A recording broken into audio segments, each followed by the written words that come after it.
If you've had complications in your pregnancy or have a risk factor your midwife or doctor has discussed with you, you may be advised to have your baby in a consultant-led unit. Even if you haven't had any complications, you may decide you would prefer to have your baby in hospital. You'll be looked after by midwives, but you will also have access to doctors called obstetricians if your birth becomes complicated, and anaesthetists who can provide an epidural or other pain relief.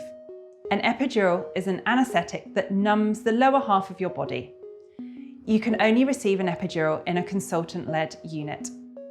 Consultant-led units also have doctors who specialise in newborn or neonatal care.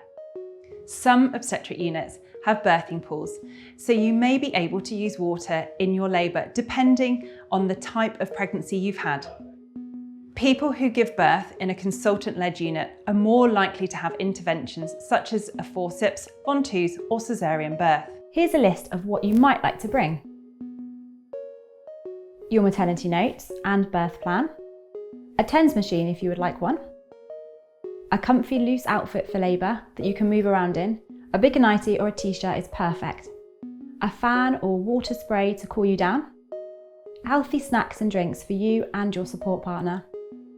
A phone and phone charger. Any music that you might want played during the birth. Your own pillow, possibly a pregnancy one. Any medication that you're taking. A wash bag with toothbrush, toothpaste, toiletries. Clothes for you and your baby in case you have to stay overnight. Clean pyjamas, dressing gown and slippers. Towels if wanted. Large, comfortable knickers.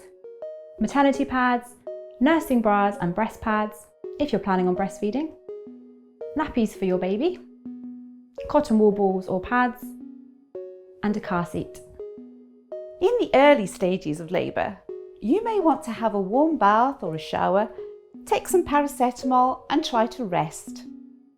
If you are comfortable and coping well at home, you may feel more relaxed to remain at home in this early stage of labour with support from your birth partner. Once you are contracting regularly, it is a good idea to call your midwives to let them know.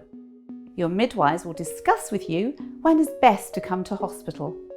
We welcome you to call us at any time if you have any concerns or questions.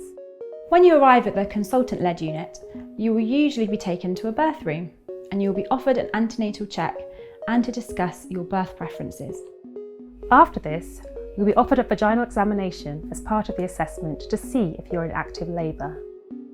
If you're planning on using a birthing pool, you can wear whatever feels comfortable.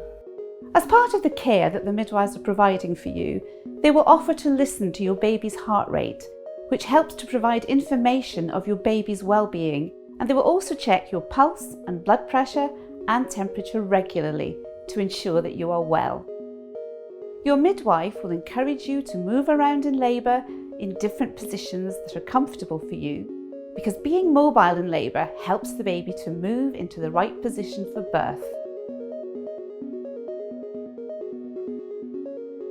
Once you have birthed your baby and placenta, the midwives will check you and your baby and are equipped to give you any stitches you might need.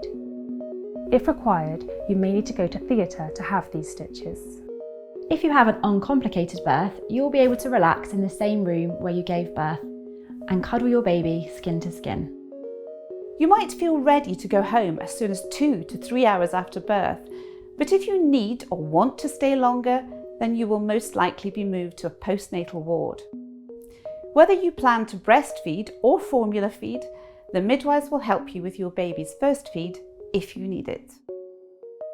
Before you leave the hospital, your midwives will talk to you about the support that is available to you and your next appointments.